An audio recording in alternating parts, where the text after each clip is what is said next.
Salut la compagnie, c'est Jules Melon, et aujourd'hui, dans un procédé critique, je vais vous parler d'un long métrage d'animation japonais réalisé par Makoto Shinkai. Celui-là même qui nous avait émerveillé avec son Your Name sorti fin 2016. Un de mes films préférés d'animation de ces 20 dernières années, probablement. Enfin, même hors Miyazaki, c'est l'un de mes préférés, avec ceux de Mamoru Hosoda. Et j'avais parlé de Makoto Shinkai, non pas avec Your Name, d'ailleurs il me restera à faire une vidéo sur ce chef-d'œuvre un jour pour être complet, mais j'en avais parlé avec son premier long métrage, La Tour au-delà des nuages, que j'avais aimé mais sans plus, voilà, quelques bémols dessus. Par contre j'avais adoré son second métrage, 5 cm par seconde, ultra poétique aussi. Et il ne me restait plus qu'à voir de lui Voyage vers Agartha, donc sorti en 2011, son troisième long métrage, en attendant son cinquième, son nouveau, qui devrait sortir cet été et qui porte le titre de Weathering with You, en espérant que ce soit bien distribué en France. Donc, Voyage vers Agartha, de quoi ça parle? Alors déjà, en préambule, je peux vous le dire d'emblée, si vous aimez les films des studios Ghibli et donc d'Hayao Miyazaki, vous allez beaucoup apprécier ce Voyage vers Agartha, parce que de ces 4 longs métrages, c'est clairement celui qui est le plus inspiré des travaux de Miyazaki. Et c'est d'ailleurs à la fois sa force, parce que voilà, quoi, c'est vraiment bien fait, on peut rien dire là-dessus, mais aussi son défaut, parce que on sent quand même que l'hommage est parfois trop poussé et trop direct, et on en perd une certaine originalité aussi. Mais bon, l'univers présenté ici est à la fois complexe, beau, poétique et humaniste, naturaliste aussi surtout, et on peut le dire, Voyage vers Agartha est un excellent long métrage d'animation, j'ai vraiment pris une bonne petite claque en le regardant, on s'attache beaucoup aux personnages, et même si l'histoire est parfois un peu longuette, et complexe pour pas grand chose, et du coup il manque certains détails pour que ce soit, selon moi, total et ultime,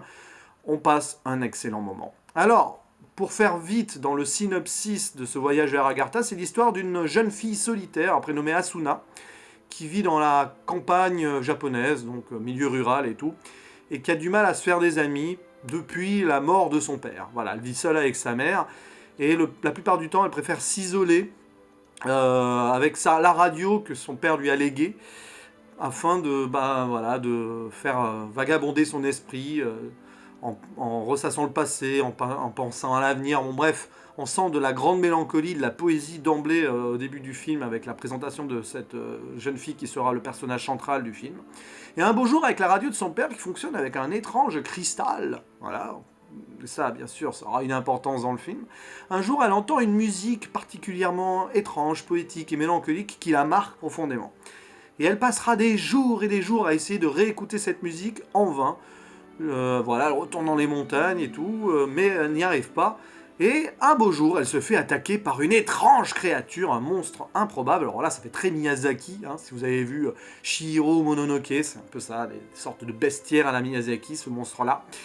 Et elle se fait sauver in extremis par un jeune garçon prénommé Shun, je crois que c'est prononcé, bon bref. Rien à voir avec le Shun des Chevaliers du Zodiaque, quoique ça a l'air d'être le même prénom, mais bon. Moi je l'ai vu en VF le film, alors je sais pas comment on le prononce en version japonaise. On va dire Shun, puisque c'est comme ça en VF. Un garçon sorti de nulle part, qui va devenir son héros, évidemment, et une histoire magnifique va se nouer entre les deux. Entre amour potentiel mais très platonique, tout ça. Bon, c'est très japonais, quoi. Vous pouvez imaginer la situation. Même avec les plans entre les deux, quand ils se rencontrent pour la première fois, quand elle le voit son visage, les cheveux au vent, les yeux qui s'éclairent, bref, on est un peu dans le cliché des animations japonaises ici, mais ça marche super bien. Bref, sauf que voilà, le jeune garçon en question, il n'est pas terrestre, il n'est pas terrien. Il vient d'un monde souterrain qui s'appelle Agartha. Et à partir de là, une immense aventure va forcément commencer pour la jeune Asuna, qui va être précipitée dans les mondes d'Agartha, et qui va y vivre toutes sortes de péripéties dont je ne vais pas raconter les détails ici, parce que sinon on commence à spoiler. Alors déjà, Agartha est un mythe qui est connu, qui est repris donc pour cette animation. C'est un petit peu, pour faire simple, le mythe de la Terre creuse, comme quoi il y aurait un monde dans les entrailles de la Terre qui aurait réussi à survivre et où les gens vivraient dans une certaine harmonie, machin, loin des humains sur la Terre. la théorie donc de la Terre creuse, les hyperboréens, il y a plein de noms là-dessus comme ça. Donc ça reprend ça, et d'ailleurs le film ne s'embarrasse pas de références mythologiques, hein.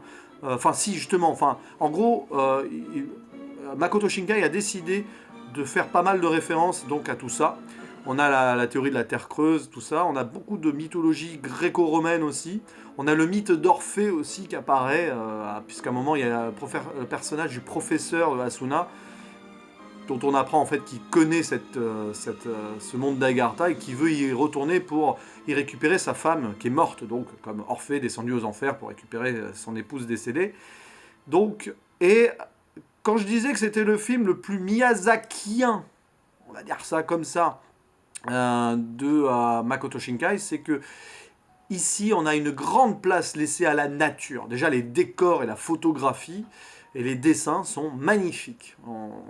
Tout est grandiose et superbement beau, que ce soit d'ailleurs sur l'endroit terrestre donc, où le film débute, vraiment avec des montagnes, des verdures magnifiques, mais bien évidemment aussi le monde d'Agartha qui est superbement dépeint ici, avec beaucoup de poésie, beaucoup de jeux sur les lumières, mais ça Makoto Shinkai nous a déjà ébloui là-dessus avec ses autres longs métrages. Ce gars c'est probablement l'un des meilleurs animateurs, dessinateurs de l'animation japonaise actuelle. Il a une patte vraiment particulière avec beaucoup de clarté. C'est presque un peintre animateur, ce gars-là. Vous reverrez, si vous connaissez ou vous ne connaissez pas d'ailleurs, peu importe, vous regardez Your Name ou 5 cm par seconde. Il y a un énorme travail donc sur les dessins, sur les mouvements, sur les lumières. Et ici, c'est encore plus grandiose et encore plus éclatant, je trouve.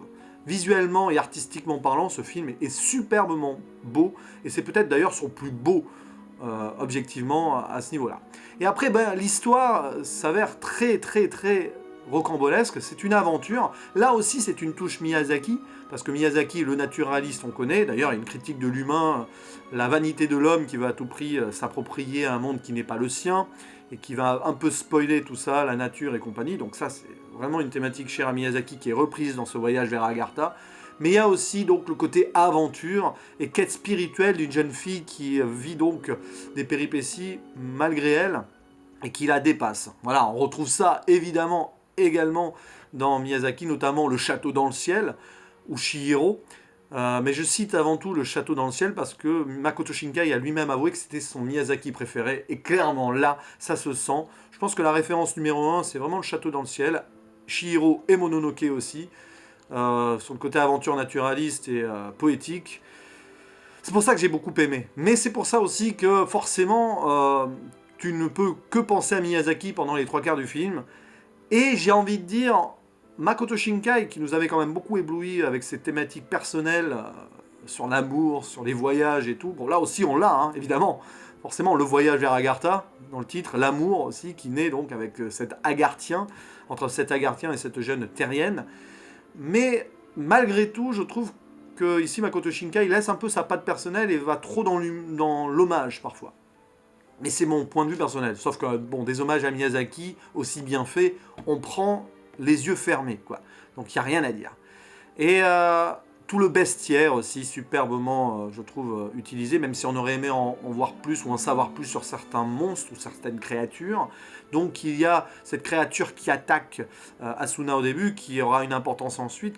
On apprend qu'elle a un rôle particulier, et qu'elle fait une sorte de lien, on va dire, entre Agartha et la Terre. Enfin, elle est liée à Agartha avant tout.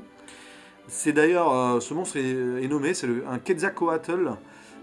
Alors moi, dans ma tête, c'était plus dans la mythologie amérindienne, le serpent à plumes et tout, mais bon, apparemment, ça peut aller au-delà. De toute façon, toutes les mythologies ancestrales peuvent se relier. C'est aussi ça qui fait la magie de toutes ces légendes. Et puis il y a d'autres créatures, notamment ces créatures de l'ombre qui ne peuvent pas aller dans la lumière, les Yi, avec leurs yeux rouges et tout. Ça fait bien flipper. Et franchement, on voyage beaucoup en compagnie d'Asuna et tout. Mais parfois, c'est trop dans le voyage et les péripéties. Du coup, on en oublie le scénario. Aussi, c'est un peu l'autre défaut, léger défaut du film. C'est que tout ce qui est, oh bah tiens, on va aller à Agartha avec le prof, donc, qui amène la petite fille parce qu'il veut libérer sa femme et tout. Mais on se perd un peu dans tout ça. Et entre ça, donc le prof qui veut retrouver sa femme, Asuna qui vit des péripéties, qui pense à son père, est-ce qu'il va y avoir un lien? On se pose la question pendant tout le film et tout, entre son père et Agartha, machin, tout ça.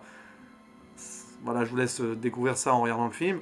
Et puis aussi donc le personnage de Shun, son amoureux sauveur héroïque, qui va avoir aussi dans le film un frère, un petit frère qui s'appelle Shin, Shun et Shin, le yin et le yang, le Shin et le Yishun, peut-être, allez savoir, même si c'est pas la thématique principale ici, loin de là. Voilà, on s'y perd parfois un peu, parce qu'il est riche ce film d'animation. Il est complexe aussi du coup, et il mérite une relecture, et peut-être parfois il y a trop, on va dire, il y a trop d'éléments qui sont mis là et qui sont peut-être pas développés, etc. Puis à la fin je peux pas en dire plus, qui est un petit peu une sorte de Deus ex machina, qui n'en est pas un, mais bon, il y a une apparition d'une divinité. Là aussi, ça rappelle Mononoke, forcément, parce que vous connaissez Princesse Mononoke, à la fin, il y a une divinité de la nature qui apparaissent, plus ou moins, tout ça. Là, ça fait un peu ça. Et il y a voilà, plein de petites références à Miyazaki. Et je vous avoue que j'ai regardé plus le film en mode « Waouh, c'est un bel hommage à Miyazaki », et que l'histoire, finalement, je l'ai un petit peu laissée de côté, on va dire, malgré moi, parce que j'ai quand même bien apprécié l'ensemble.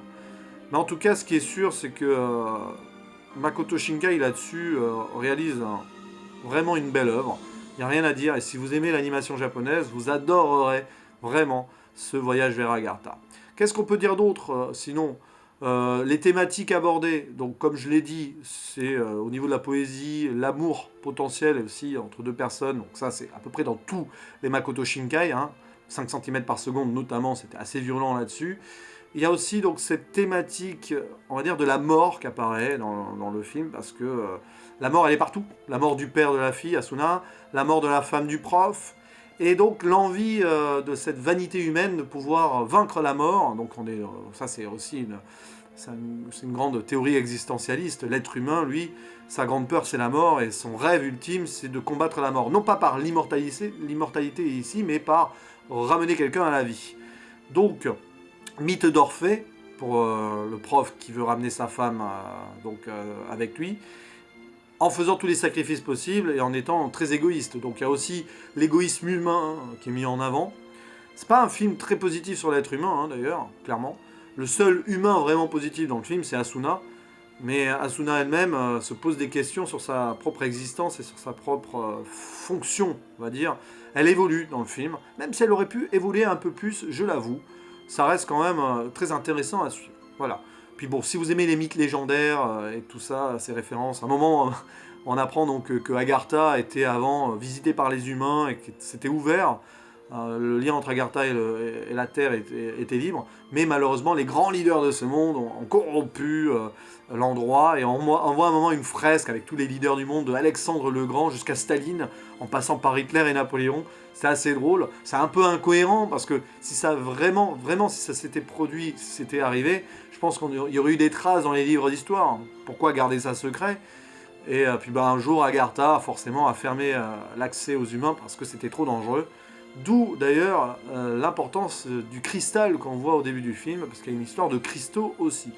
Bref, beaucoup de choses à dire sur ce film-là, sur les paysages, sur les personnages d'Agartha aussi qui sont intéressants, sur les créatures, sur les thématiques. Bref, tout ceci est magnifique, même si trop Miyazaki est parfois un peu trop complexe sur une durée finalement qui ne fait entre guillemets que 2 heures. Mais c'est riche, c'est riche, c'est riche. Et forcément, voilà un animé qui méritera d'être revu plus tard, je pense, avec un peu plus de recul. Bref, Makoto Shinkai, ça reste un gars à suivre. Vraiment, c'est un des animateurs japonais de grand talent de ces dernières années, aux côtés de Keiichi Hara et donc de Mamoru Hosoda, pour ne citer que cela. On attend avec impatience son nouveau long métrage, donc prévu cet été au Japon, et en espérant une sortie française bientôt.